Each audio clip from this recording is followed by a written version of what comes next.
बिस्मिल्लाहिर्रहमानिर्रहीम अस्सलाम वालेकुम। नए अमरीकी सदर जो बाइडन को 19 रोज़ हो चुके हैं। आज ईसा नकवी साहब जो कि मेरे साथ मौजूद हैं उनसे बात करने का मकसद ये है कि नए अमरीकी सदर के पहले 19 रोज़ में जो उनके बयानात हैं, जो उनके फ़ैसले हैं, जो उनके ऑर्डर्स हैं, उनसे मुतल्लिका और पाकिस्तान, ईरान, अफ़गानिस्तान, चाइना, भारत, इस सारे हवाले से हम बात करेंगे। क्योंकि आपको पता है कि अमेरिका का अभी भी बहुत इन्फ्लुएंस है पाकिस्तान समेत तमाम ममालिक पे। वहाँ से जो फैसले होते हैं, वहाँ से जो बात होती है, उससे हमारे मुल्कों के अंदर भी बहुत सारी पॉलिसीज़ चेंज होती हैं और बहुत सी जो है उसका इम्पैक्ट हमें नज़र आता है। मैं आपको पहले ये बता देता हूँ कि मैं ईसा नकवी साहब से 2 से 3 वीडियोज़ की जो सीरीज़ है इसमें मैं कौन से सवाल पूछने जा रहा हूँ, फिर स्टेप बाय स्टेप इन सवाल पर बात करेंगे। मैं ये पूछने जा रहा हूँ कि जो बाइडन के पहले 19 रोज़ किस मुल्क के लिए सबसे भारी साबित हुए, पाकिस्तान के लिए कोई बात हुई नहीं हुई, चाइना के साथ तलखी अमेरिका की बढ़ेगी या कम होगी, ईरान के हवाले से जो बाइडन क्या करने जा रहे हैं और पाकिस्तान समेत उसके खित्ते पे क्या असरात होंगे जो वो ईरान के मामले में फ़ैसला करने जा रहे हैं, न्यूक्लियर डील क्या थी, ट्रंप ने क्यों मनसूख की, जो बाइडन उस वाले से क्या सोच रहे हैं, क्यों बहाल करना चाहते हैं, अफगान तालिबान और अमेरिका का मामला कहाँ तक पहुँचा, नए अमरीकी सदर की सोच अफगान मामले पर वही है जो ट्रंप की थी या मुख्तलिफ है, पाकिस्तान की अहमियत कम होगी बढ़ेगी, क्या होगा, तमाम चीज़ों पर हम बात करने जा रहे हैं। ईसा नकवी साहब, सबसे पहले तो बहुत शुक्रिया आपने टाइम दिया। सर ये बताएं कि पहले जो 19 रोज़ थे जो बाइडन के, ये किस मुल्क के लिए सबसे भारी साबित हुए?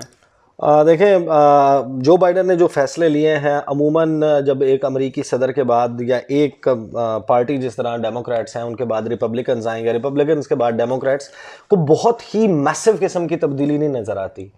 किसी भी अमरीकी सदर की ये कोशिश होती है कि वो अपने इलेक्शनरिंग के दौरान, जब वो इंतखाबात की तैयारी कर रहा था, जिस वक्त उसने ऐलानात किए थे, अपना मंशूर दिया था, उसने अपना बताया था कि मेरी पॉलिसी क्या होगी, तो वो जो इलेक्शन प्रोमिसेस हैं उनको पूरे करने की कोशिश ज़रूर करता है, लेकिन इतनी बड़ी तब्दीली इतनी जल्दी नहीं आती। लेकिन इन 19 रोज़ में डोनाल्ड ट्रंप के मेजर जो सबसे बड़े बड़े उसके फॉरेन पॉलिसी के फैसले थे, उनका एक रिवर्सल नज़र आया है हमें।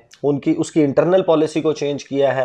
जो बाइडन का मेरा ख्याल है कि अभी तक जो सबसे 4 फरवरी को वो गए स्टेट डिपार्टमेंट, जो अमरीकी महकमा खारजा है, वहाँ पर उन्होंने दौरे के बाद खिताब किया और उसमें उन्होंने अपना आउटलाइन ड्रॉ की कि हमारी फॉरेन पॉलिसी क्या होगी, खारजा पॉलिसी क्या होगी। लेकिन पहला क्वेश्चन जो है वो क्वेश्चन बाय क्वेश्चन जो है वो मैं, क्योंकि वो उसमें चलेंगे तो फिर उनकी अपनी एक तरतीब थी, हम आपके सवालात के हिसाब से चलते हैं। तो मेरा ख्याल है कि अभी तक जो सबसे ज़्यादा सेटबैक है, जो एक्सपेक्टेड भी था, वो सऊदी अरब और मुत्तहिदा अरब अमारात के लिए है। और इसका तज़किरा होना शुरू हो गया था। मैं इसके ऊपर मुतअद्दिद वीडियोज़ जो है वो कर चुका हूँ, इवन इलेक्शन से पहले, सितंबर में, अक्टूबर में, नवंबर में, दिसंबर में और जनवरी में मैंने इसके ऊपर वीडियोस की हैं कि जिन ममालिक को सबसे ज़्यादा जो है वो परेशान होने की ज़रूरत है वो सऊदी अरब और मुत्तहिदा अरब अमारात है। क्योंकि जो बाइडन ने जो फ़ैसले लिए हैं अभी तक आने के बाद, जो उन्होंने अनाउंस कर दिए हैं, उसमें सबसे ज़्यादा डैमेज जो है वो इन 2 ममालिक को पहुंचा है। वन बाय वन डिस्कस कर लेते हैं। देखें, सबसे पहले तो जो उनकी डायरेक्टर है नेशनल इंटेलिजेंस की, उन्होंने अपनी जो कन्फर्मेशन हियरिंग है उसमें ये सेनेट को उन्होंने यकीन दिलाया कि वो CIA की उस रिपोर्ट को पब्लिक करेंगी जो जमाल खशोगी के मर्डर पर है। अब जमाल खशोगी का मर्डर 2 अक्टूबर 2018 को सऊदी अरब के इस्तांबुल में कॉन्सुलेट में हुआ था। एंड डिसमेंबरमेंट सऊदी अरब का जो कॉन्सुलेट है तुर्की में, इस्तांबुल में, वहाँ पर उसका मर्डर हुआ और उसकी डिसमेंबरमेंट यानी कि टुकड़े टुकड़े कर दिया गया था उसकी लाश को। उस पर जो फाइंडिंग है CIA की, वो कहती है कि इस कत्ल में बराह रास्त मोहम्मद बिन सलमान मुलव्वस है। जो बाइडन ने अपनी इलेक्शन कैंपेन में और उससे पहले भी ये कहा था कि मुझे यकीन है कि CIA की ये रिपोर्ट दुरुस्त है और मोहम्मद बिन सलमान ने ये ऑर्डर किया था। फिर उन्होंने अपनी इलेक्शन कैंपेन में ये कहा था कि मैं सऊदी अरब को उसी तरीके से डील करूँगा जैसे वो एक पराया ऑफ द वर्ल्ड। पराया जो है वो अंग्रेज़ी का लफ्ज़ है, मैं उसमें वीडियो में एक्सप्लेन भी कर चुका हूँ, जिसका मतलब होता है रिजेक्टेड, डिस्पाइज्ड, एक ऐसा शख्स जिसको धुतकार दिया गया हो। तो ऐसे धुतकारे हुए शख्स की तरह मैं उसको डील करूंगा सऊदी अरब को, ना उन्हें असलहे की सेल करूंगा, जो बाइडन ने कहा था। यमन के हवाले से कुछ ऐलानात किए थे। अब जो बाइडन ने आते ही क्या किया, एक तो उन्होंने F-35 मुत्तहिदा अरब अमारात के साथ जाते जाते आखिरी दिनों में डोनाल्ड ट्रंप ने डील कर दी थी कि $23 अरब से मुत्तहिदा अरब अमारात को F-35 तैयारे दिए जाएंगे। F-35 तैयारे दुनिया के जदीद तरीन लड़ाका तैयारे हैं, स्टेल्थ टेक्नोलॉजी, रडार की जद में ना आने वाले 5th जनरेशन लड़ाका तैयारे जो इस खित्ते में सिर्फ और सिर्फ इसराइल के पास है। उसने अपने जिन इत्तेहादियों को दिया है उनमें इसराइल एक है, साउथ कोरिया को दिया है, कुछ और ममालिक को दिया है। इसके अलावा जो इसराइल है उसके साथ अमेरिका का एक मुआहदा है हिस्टोरिकली कि किसी भी मुल्क को खित्ते में एक ऐसी टेक्नोलॉजी नहीं दे सकता अमेरिका जो किसी और मुल्क को इसराइल के मुकाबले में खड़ा कर दे, किसी भी सिन्फ में, किसी भी जॉनरा में। ठीक है। इसराइल ने इसके ऊपर पहले स्टार्ट में कहा था कि ये ऐसा नहीं होना चाहिए, जो उनके डिफेंस मिनिस्टर हैं बेनी गांट्स, उन्होंने कहा था। लेकिन बाद में जब मुत्तहिदा अरब अमारात और इन तमाम ममालिक ने 1 बाय 1 इसराइल को रिकग्नाइज करना शुरू किया तो उसके एवज जाते जाते डोनाल्ड ट्रंप ने ये डील दे दी थी। जो बाइडन ने आते ही उसको सस्पेंड कर दिया कि हम इसको रिव्यू करेंगे। और एंटनी ब्लिंकन, जिनको उन्होंने वजीर खारजा लगाया है, उन्होंने ओपनली इस डील को क्रिटिसाइज किया था जिस वक्त डोनाल्ड ट्रंप ने ये डील फाइनल की। उनका एतराज़ क्या है इस डील पे? उनका एतराज़ मुख्तलिफ एतराज़ात हैं। वो कहते हैं कि ये इसमें ट्रांसपेरेंसी नहीं है, ये सिर्फ उसके नाम पर हो रही है। दूसरा इसराइल के हवाले से कि जब हमारा ये लॉ मौजूद है कि इसराइल के मुकाबले में किसी को टेक्नोलॉजी नहीं देनी तो फिर क्यों दी जा रही है। फिर उन्हें यह अंदाज़ा है कि इस डील के करने से ईरान के साथ जो वो करना चाह रहे हैं, लेकिन क्योंकि ईरान का सवाल आपका बाद में है तो इस वजह से मैं उस डिटेल में नहीं जाऊंगा, लेकिन उनको ये लगता है कि अगर हम F-35 तैयारे मुत्तहिदा अरब अमारात को देंगे तो फिर ईरान के साथ न्यूक्लियर डील नहीं हो सकेगी, ईरान के साथ मामलात नहीं तय पा सकते। यूएई को क्यों चाहिए F-35? यूएई को ईरान से थ्रेट यूएई फील करता है। यूएई जो है वो जिस किस्म के डिसीजंस लेने जा रहा है, ले चुका है, उसको अंदाज़ा है कि उसकी सिक्योरिटी जो है वो कॉम्प्रोमाइज़ हो सकती है। इसी वजह से यूएई के हमें रीसेंट ओवरचर्स नज़र आ रहे हैं। इंडिया के आर्मी चीफ का दौरा हुआ, उन्होंने इंडिया के साथ डिफेंस प्रोडक्शन की बात की है, इंडिया के साथ जॉइंट मिलिट्री एक्सरसाइजेज, उनके साथ मुश्तरका बहरी मशकें, जंगी मशकें वो करने की बात की है। इसराइल के साथ उनके जो हैं टाइज़ वो बेहतर ज़ाहिर है कि हो रहे हैं। और फिर अमेरिका ने उनको यकीन दहानी करवाई थी। एक तो F-35 तैयारों की डील जो है वो कैंसिल हो गई। मुझे बताएं, यहीं पे थोड़ा सा मेरा सवाल है कि अगर इसराइल कहता है अमेरिका को कि हमें कोई एतराज़ नहीं है, और साथ ही इसराइल ये सिफारिश करता है कि क्योंकि ये हमें तस्लीम कर चुके हैं तो इनको, इसी वजह से हुआ था ये जो डील हुई थी, वो इसराइल ने अगर एग्री ना करता तो फिर ये डील ना होती। लेकिन जो बाइडन के अपने प्लान्स हैं इस खित्ते के हवाले से। एक चीज़ जब हम जो बाइडन को डिस्कस करते हैं उनके बारे में ज़रूरी है, जो बाइडन का एक बहुत तवील पॉलिटिकल कैरियर है। वो 1972 में इलेक्शन लड़के सेनेट का 73 से ऑनवर्ड 2009 तक वो अपनी कॉन्स्टिट्यूएंसी डेलावेयर को जो है वो रिप्रेजेंट करते रहे हैं। उनका एक लंबा पॉलिटिकल कैरियर है और 6 कम उम्र तरीन सेनेटर्स अमेरिकन हिस्ट्री में, और मुअम्मर तरीन सदर जो बाइडन है 78 ईयर्स। उनको पता है कि जिस तरह जाहिर है कि ज़िंदगी और मौत तो वैसे खुदा के हाथ में है, लेकिन ऑफिस में शायद या अपनी पॉलिटिकल कैरियर में ये जो बाइडन की आखिरी इनिंग्स है।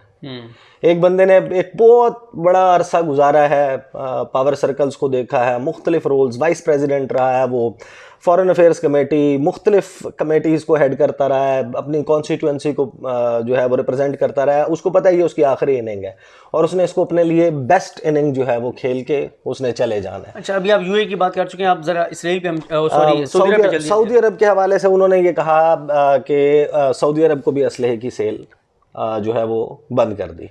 अब ये जो यहाँ पे रुक के ज़रा पहले थोड़ा सा यूएई और सऊदी अरब का ये ज़रूर हमारे नाज़रीन को 1 मिनट में बता दें कि इस चीज़ का पाकिस्तान पे क्या इम्पैक्ट आएगा, और जो आया भी से आपने अपनी वीडियो में बताया उसमें मैं वैसे वीडियो कर चुका हूँ। अच्छा, उसमें 3 फैक्टर्स हैं, 1 बाय 1 मैं आपको बता देता हूँ। एक तो सऊदी अरब को गाइडेड मिसाइल्स जो कि सऊदी अरब और मुत्तहिदा अरब अमारात को दे रहे थे, यमन में इस्तेमाल हो रहे थे, ठीक है, उसकी सेल बंद कर दी है। उसके ऊपर तो ऐलान कर दिया गया बिल्कुल नहीं, बाकी तो रिव्यू में डाला है। F-35 भी रिव्यू में है, नजर सानी होगी, हो सकता है कि वो उसको नई शराइत के साथ कुछ मजीद बातें मनवाने के बाद दे दें। इसी तरह सऊदी अरब के साथ उन्होंने मुकम्मल डिफेंस कोऑपरेशन ख़त्म नहीं किया। उन्होंने कहा कि जो अलकायदा फॉर अरेबियन पेनिनसुला है जो अरब ममालिक के लिए है उसके लिए, हौसी कबाइल जो ड्रोन हमले कर रहे हैं या मिसाइल अटैक्स कर रहे हैं, या ईरानियन बैक्ड ग्रुप्स से जो सऊदी अरब की इंटरनल सिक्योरिटी को ख़तरा है, उनकी सरहदात का जो उनकी टेरिटोरियल इंटेग्रिटी है उसको ख़तरा है, उस पर हम ताउन रखेंगे, लेकिन यमन जंग में हम हिस्सा नहीं लेंगे। इससे हुआ क्या है कि गुज़श्ता 1.5 से 2 साल में पाकिस्तान के साथ ताल्लुकात इन ममालिक के बहुत ख़राब हुए थे। हर चीज़ जो है वो ज़ाहिर है कि out in the open black and white नहीं है, लेकिन ये सबको मालूम है कि ये ममालिक पाकिस्तान पर ज़ोर लगा रहे थे कि इसराइल को तस्लीम किया जाए, और पाकिस्तान ने इनकी बात नहीं मानी। पाकिस्तान ने इनसे कहा कि कश्मीर पे हमें सपोर्ट करें, इन्होंने कश्मीर पर सपोर्ट नहीं किया। उस पर बयान भी आ गया वज़ीर ख़ारजा शाह महमूद कुरैशी का, इन्होंने फिर कहा कि हमारे पैसे वापस दें और पाकिस्तानियों को निकालने की बात की। ज़ाहिर है कि ओपनली नहीं की गई, ऐसी इतलात आई कि पाकिस्तानियों के वीज़े रिन्यू नहीं किए जा रहे, जो गिरफ़्तार हैं उनके हवाले से उनके साथ क्या सलूक किया जा रहा है, फिर पाकिस्तानियों के वीज़ाज़ वो मुत्तहिदा अरब अमारात ने बंद कर दिए। तो ये सारी सिचुएशन थी जो पाकिस्तान को बहुत ज़्यादा जो है वो हिस्टोरिकली बड़े अच्छे ताल्लुकात रहे हैं। फिर पाकिस्तान ने इंडियन मीडिया ने, मैंने इस पे हवाले से गुफ्तगू भी की थी कि इंडियन मीडिया ने बड़ा लिखा इसके हवाले से कि अपनी तारीख़ में पाकिस्तान ने अपनी 73 साला सफारती तारीख़ में पहली मरतबा अपने सफारती कार्ड्स बहुत अच्छे तरीके से इस्तेमाल किए हैं। और उन्होंने कहा कि पाकिस्तान अगर इन तमाम मामलात के ऊपर झुक जाता, अपनी फॉरेन पॉलिसी पे, अपने प्रिंसिपल्ड पोजीशन पे कॉम्प्रोमाइज़ करता, आज पाकिस्तान का हाल क्या होता। पाकिस्तान ने क्या किया, पाकिस्तान ने ईरान के साथ अपने बॉर्डर को ओपन कर लिया, 2 मज़ीद बॉर्डर ओपनिंग्स की बात की, साथ ही उन्होंने ITI मंसूबा टर्की के साथ, ईरान के साथ, रूस के साथ, चीन के साथ, जो रीजनल कंट्रीज़ हैं उनके साथ अलाइंसेस को बेहतर बनाना, स्ट्रॉन्ग करना शुरू किया। एक पाइपलाइन का मंसूबा रूस के साथ, उसके ऊपर गो अहेड दे दिया। ITI मंसूबा मैं तस्करा कर चुका हूँ, जिसमें एक ट्रेन जो है वो तेहरान से होती हुई इस्तांबुल और इस्लामाबाद को कनेक्ट करेगी, उसके हवाले से गो अहेड हो गया। ये कब तक ये ट्रेन शुरू? ट्रेन बस ये अभी ये इसी आप यूँ समझेंगे जिस वक्त हम ये वीडियो रिकॉर्ड कर रहे हैं, इसके 1-2 हफ्ते के अंदर अंदर ये डेवलपमेंट हो जानी है, वो चलना शुरू हो जाएगी। ट्रैक क्योंकि पहले से मौजूद है, पहले इसके टेस्ट रन्स भी हो चुके हैं, कुछ मामलात हैं, छोटी मोटी बॉटल नेक्स हैं, वो दूर हो जाएंगी। तो इस सारी सूरत हाल में पाकिस्तान ने जिस तरीके से प्ले किया, अगर पाकिस्तान इसराइल को तस्लीम कर लेता, तो जिन्होंने इसराइल को इस बुनियाद पर तस्लीम किया था कि हमें ईरान के ख़िलाफ़ बैकिंग मिलेगी अमेरिका की और इसराइल की, जिन्होंने ये सोच कर किया था कि हमें F-35 तैयारे मिलेंगे, जिन्होंने ये सोच करके किया था कि यमन जंग में हमें मज़ीद और बेहतर सपोर्ट मिलेगी, उनको जो लॉलीपॉप दिया गया था जो बाइडन ने, तो वो लॉलीपॉप छीन लिया। इसी वजह से इन ममालिक ने अब रुजू करना, यानी कि एक तासुर अब नज़र आ रहा है कि पाकिस्तान के हवाले से अब इनके ताल्लुकात बेहतर होंगे, ये वापस पाकिस्तान के साथ रुजू करेंगे, पाकिस्तान के साथ, क्योंकि एक रीजनल पावरफुल रीजनल एलाई है, एक बड़ी फ़ौजी अस्करी कुव्वत है, और इंटरनेशनली इस रीजन में ज़ाहिर है कि कोई इस बात को उस तरीके से तस्लीम करे या ना करे, लेकिन पाकिस्तान बहुत मैटर करता है, ख़ास तौर पर खलीजी ममालिक के लिए। तो ये बहुत ही जैसे कहते हैं कि पाकिस्तान के लिए बेहतर साबित हुआ है। और जो बाइडन के जो ऐलानात हैं उसमें सबसे ज़्यादा अभी तक जो नुकसान होता हुआ नज़र आ रहा है वो सऊदी अरब और मुत्तहिदा अरब अमारात का। और मैं चले इस वीडियो के अख्ताम में ये ज़रूर बताता जाऊँ कि मैंने इस पे के वीडियो कर चुका हूँ और तफसील से बता चुका हूँ कि PDM को सबसे बड़ी जो सपोर्ट थी, मैं कन्विंस हूँ कि वो सऊदी अरब की जानिब से थी, नवाज शरीफ को सऊदी अरब की सपोर्ट थी, और जो बाइडन के आने के बाद से PDM के गुब्बारे में से हवा निकलना शुरू हुई, और क्योंकि सऊदी अरब को पता था कि हमारी अपनी जान पर बन गई है, और उस वजह से आपने देखा कि PDM अब दिन ब दिन पीछे ही पीछे हटती जा रही है, आगे बढ़ने की बजाय।